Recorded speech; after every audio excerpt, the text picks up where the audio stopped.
Hello, in this step we're going to create an instruction label and add some buttons.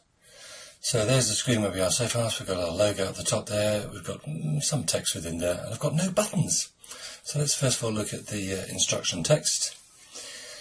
I'm going to go to the frame one, so I've currently got hello world, so let's just put some, say, add the user instructions. So for example, let's put some text in there. In order to add a file, click on the file open button. And obviously I can go in a bit more detail there. You can see the problem here is that actually a lot of the instruction text I just can't see most of the time. It's kind of over the right hand side of the screen.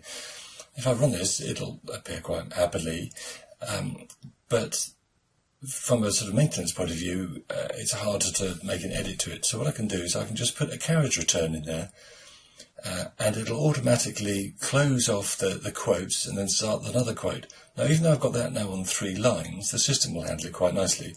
So if I play this one, it still shows that on 1 line, which works well here.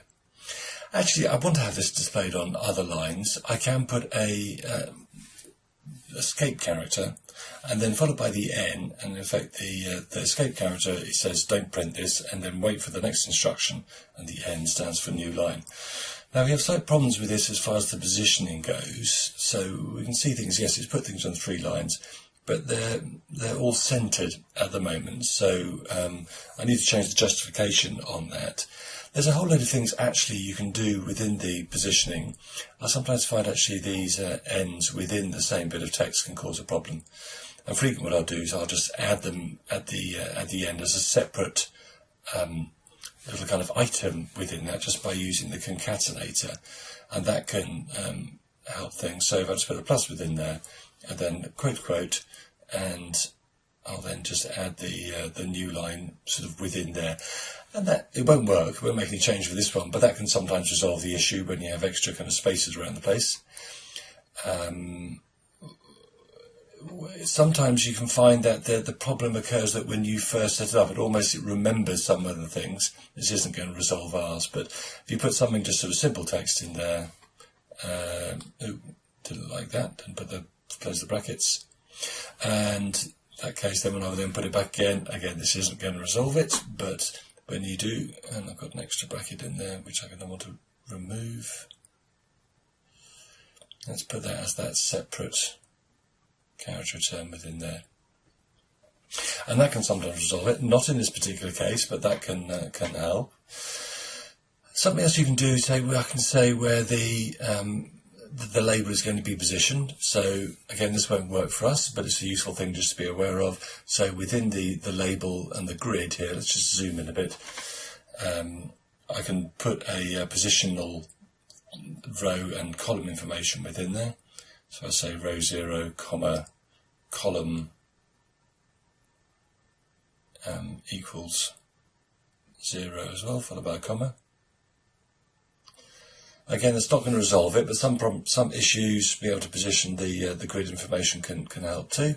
So again, that isn't going to solve ours. But what's actually going to solve ours is because it's being centered, is I need to put a justify in here, and to say justify that left, if I could spell justify, and then that one has resolved it. But it's usually something between those things. Have a bit of a muck about with them to resolve it. You may be lucky first of all, and won't have to muck about with those at all. Okay, let's have a look at the buttons. I'm going to scroll down to where the footer information is, and we've got our buttons. We need to create 2 buttons. So I'm going to basically create a submit and a quit button. So I'm going to add those buttons and give them a little bit of a label, and I'm going to position things. I'm going to have problems with where they're going to go, so I'm going to have to increase the number of columns down here. So I'm going to create button 1, which will be of the type button, and it's going to appear within the footer frame, and I'm going to give it some text. So within the text here, so one is going to say quit. I need to give it a width here, so you can test around these a little bit, but I'll put that as being 10 pixels. And another one I'm going to create as being button 2. And again, for this one, it's going to be submit within here, and I'm going to keep the same size. Same as we did with the labels, it doesn't actually appear anywhere. All we've done is just create a couple of buttons, so I need to place them within that position in the grid.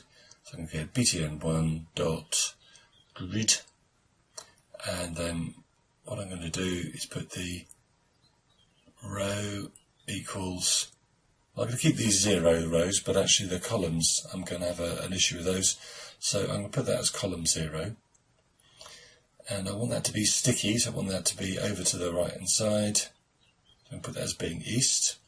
Just check that one works. Yeah, that's kind of over there. I'm quite happy with that. And then the button 2, which is going to be the submit one, actually I want that to appear next to it. So if I put that to button 2, and I'm going to change the column here to being the second column, i.e. 2, even though it's positioned as 1, and we can see that appears within there. So that's quite nice, isn't it? That seems to work well. So I've got another column within that frame. So I've now got 2 columns within here, but because they're all actually sent over to the east, they've all been kind of squished one next to the other, although the weighting has been kind of sorted there without a problem. Okay, so we've added some text, and we had to look at doing a number of different justifications. Actually, justify left would have worked for us, but carriage returns and grid positionings can help, and I put some buttons into with quit and submit. Thank you for listening.